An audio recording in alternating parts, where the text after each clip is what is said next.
Men tushunmayman-da, nimaga hamma ayollar qo'rquvda, xavotirda yashash kerak. Ha, meni oilam yaxshi bo'lib ketarmikin, turmushim yaxshi bo'lib ketarmikin, voy urushib qoldik, yarashib ketarmikinmiz, voy shu sinovlar o'tib ketarmikin deb nimaga ayol kishi bu haqida bosh qotirish kerak? Bu ahvolga qaysi erkak borki olib kelib qo'yasizlar bunaqa ahvolga?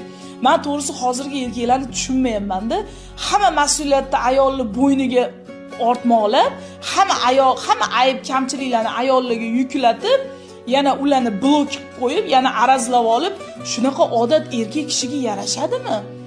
Shu ayollarni har narsada ayblayvermasdan, kamchiligini yuziga solavermasdan, to'g'mi yesanda do'rmasdan bir og'iz so'radingizmi? O'zi senga nima kerak? Nima xohlaysan? Nima kamchiliging?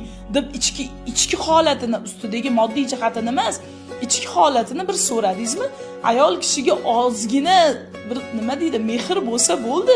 Ko'p narsani keragi yo'q. Oddiy bir ayollarning настроениясini bir evlamayotgan erkaklarga men to'g'risi hayron qolaman-da.